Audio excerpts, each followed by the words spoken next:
Hey guys, so a couple of days ago, we finally got leaks about Lauma's kits. So in this video, I'll be going over her V1 beta kits, her new and ideal artifact set, her signature, and what teams she'd be good in. Also, considering that this is the version 1 beta, keep in mind that a lot of things will change in the upcoming weeks before her release, so take everything with a grain of salt and be aware that her kits, and thus her performance, are still in development. Starting off with her kits, her basic attacks don't do anything other than apply Dendro. Her charge attack, however, lets her transform into a centaur-like creature and lets her perform 2 additional jumps at the cost of additional stamina, which will be really good for exploration. After she consumes all of her stamina, this charge attack cools down for 4 seconds and she obtains a regular charge attack that applies Dendro. Her skill has both a tap and hold version. When she taps, she does AoE Dendro damage. When she holds, she consumes all Verdant Dew stacks and deals 1 instance of AoE Dendro damage and an additional instance that counts as Lunar-Bloom, while reducing the Hydro and Dendro resistances of enemies by 25%. Each time you cast this hold skill, she can consume up to 3 Verdant Dews to convert them to Moonsong stacks. And by the way, Verdant Dew stacks can be obtained by triggering the Lunar-Bloom reaction, which is different from doing Lunar-Bloom damage. Moonsong stacks are important because when using her ultimate, or at least 15 seconds after using her ultimate, if Lauma has Moonsong stacks, she converts them to Pelhim stacks at a 1:6 ratio, meaning that for every Moonsong stack that she consumes, she can obtain 6 Him stacks. Not only that, but she also gains 18 Pelhim stacks just by using her ultimate. Pelhim stacks are really important because for every Pelhim stack that Lauma has, Bloom, Hyper Bloom, Burgeon, or Lunar Bloom damage will be increased based on her elemental mastery, and if the damage done by these reactions hits multiple opponents, multiple Him stacks are consumed. For her passives, this is where the Lunar-Bloom reaction is introduced, but rather a damage increase to the Bloom reaction that only Lauma, as of right now, gives. Her passive states that when a party member triggers a Bloom reaction, it will be converted into the Lunar-Bloom reaction, with every point of elemental mastery that Lauma has, increasing the Lunar-Bloom's base damage by 0.0175% up to a maximum of 14%. Additionally, when Lauma is in the party's moon sign will be increased by 1 level, since she's a Nod-Krai character similarly to Aino, Inefa, and Flint's. If you aren't aware, Moon Sign is a new mechanic in Nod-Krai. Moon Sign can be leveled up to 2 times depending on how many Nod-Krai characters you have on your team. If you have 1 Nod-Krai character on your team, your Moon Sign level will be at the Nascent Gleam level, and if you have 2 Nod-Krai characters on your team, the Moon Sign level will be increased to the Ascendant Gleam level. This will become important when taking a look at her other passive, which states that for the next 20 seconds after Lauma uses her elemental skill, different buff effects will be granted depending on the party's moon sign. If the party's moon sign level is of the Nascent Gleam level, aka level 1, the level that will always be applicable with Lauma since she is a Nod-Krai character that raises the level of the moon sign by 1, Bloom, Hyper Bloom, and Burgeon damage dealt by party members can score crit hits, with the crit rate fixed at 15% and crit damage fixed at 100%. It also states that crit rate from this effect stacks with crit rate from similar effects that allow these elemental reactions to crit, which I'm assuming is referring to Nahida's C2. And if the moon sign level is of the Ascendant Gleam level, the party's Lunar-Bloom damage crit rate is increased by 10% and crit damage by 20%. As you could probably tell, these buffs stack with each other, meaning that the buffs from the Nascent Gleam level remain even if the moon sign is at the Ascendant Gleam level. For her other passive, it states that for each point of elemental mastery that Lauma has, it will give her the following bonuses. Damage dealt by her elemental skill is increased by 0.04%, in which the maximum increase obtainable this way is 32%, and the cooldown for her charge attack is reduced by 0.02%, in which the maximum reduction obtainable this way is 20%. So with all of that mumbo jumbo out of the way, it seems to me like Lauma's kit will be highly effective in Dendro teams, more specifically Bloom/Lunar-Bloom teams, since although she does buff other Dendro reactions like Hyper Bloom and Burgeon through her Pelhim stacks provided by her ultimate, her kit also heavily revolves around her new Lunar-Bloom mechanic, meaning that Hyper Bloom and Burgeon teams would probably benefit tremendously off of her, but her best teams will probably be in Lunar-Bloom teams. She also seems to work as a sub DPS, in which you trigger 3 Bloom reactions to get 3 Verdant Dew stacks, then use her skill to convert those stacks to Moonsong stacks, then you use her ultimate so that she can enhance Bloom damage 36 separate times. For her new artifact, it seems to be a supportive set for lunar reactions. Its 2-piece bonus gives 20% energy recharge, which is good for supportive 2-piece mix and match sets, and the 4-piece bonus gives 60 elemental mastery when the party's moon sign is of the nascent gleam level, and an additional 60 if the moon sign is of the ascendant gleam level when doing elemental damage. It also increases the damage of moon glare reactions, those being lunar charged and lunar bloom, by 10% up to 40% for every ally that contributes to these moon glare reactions. This artifact set seems to only work at its full potential when you have at least 2 Nod-Krai characters on your team, with the damage bonus increasing with the more allies that contribute to lunar elemental reactions. In my opinion, this artifact set, like the other set that was made for Flint's, expresses the restrictive nature of Nod-Krai characters, since reaching the full potential of the set requires at least one other Nod-Krai character that needs to be paired up with Lauma, similarly to how MiHoYo needs at least one other Natling character for her to use her ultimate. Regardless, this set will be extremely powerful for moon glare based teams.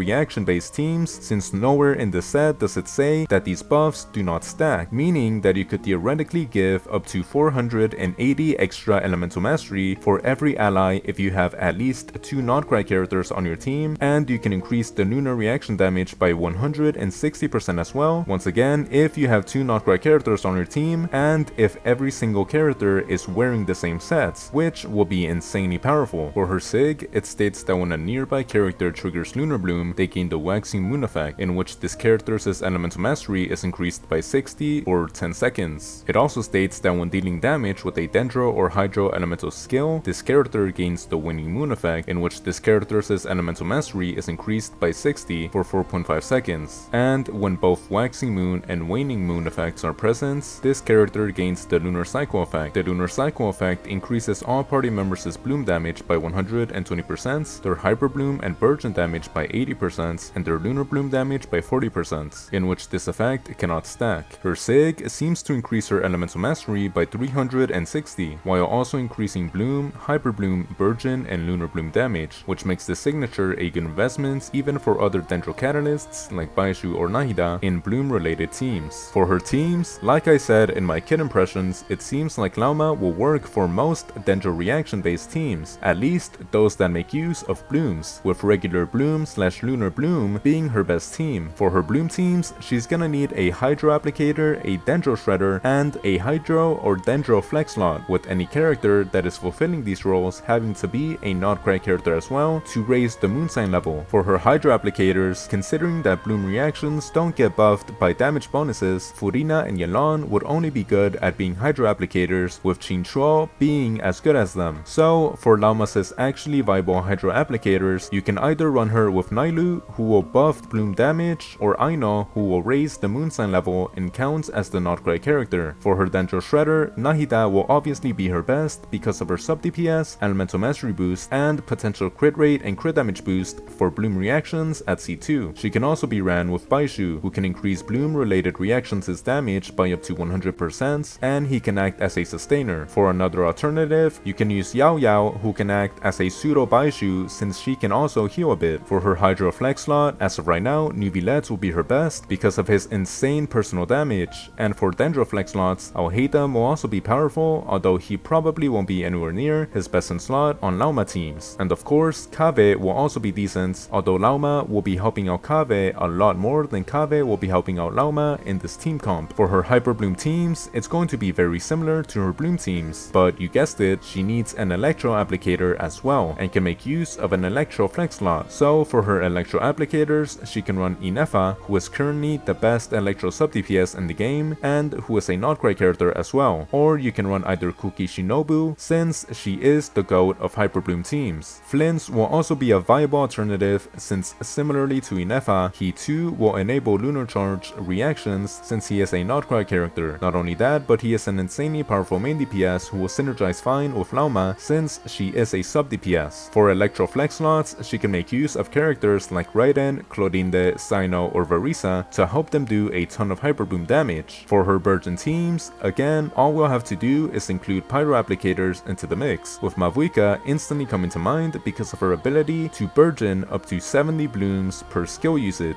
Any other consistent Pyro applicator like Changling, Toma, Pyro MC, or Deya will also be viable. For Pyroflex slots, the fact that Virgin hurts yourself makes it a lot harder to use any Pyroflex slots, since both Arlecchino and Hu Tao desperately want to be standing on that line between life and death, so even bringing someone like Baishu or Yao Yao won't really do you any good, because you don't want them either. So I guess you can use either Arlecchino or Hu Tao, but it'll take some skill. If you don't have any skill, however, don't worry, because Diluc will also be a viable Pyroflex slot, since his skill can apply a ton of Pyro and his ultimate infuses his weapon with Pyro. With that being said, it seems to me like Lauma, although a Nod-Krai unit that requires at least one other Nod-Krai unit, will be a lot more versatile than her Lunar Charge counterparts, since she has 3 Bloom-based teams that have a good amount of characters to choose from, with pretty much every single one of them being as good as the other because of the nature of Bloom-related reactions. That being that pretty much all you need is some elemental applicators and elemental mastery. So if you're thinking about going for Lauma, keep in mind that she is a Nod-Krai dependent character and that she is more of a Bloom rather than a Dendro character. Regardless, if you've enjoyed this video, please like and subscribe. If you have anything to say, please leave it down in the comments below. I would greatly appreciate it. Goodbye.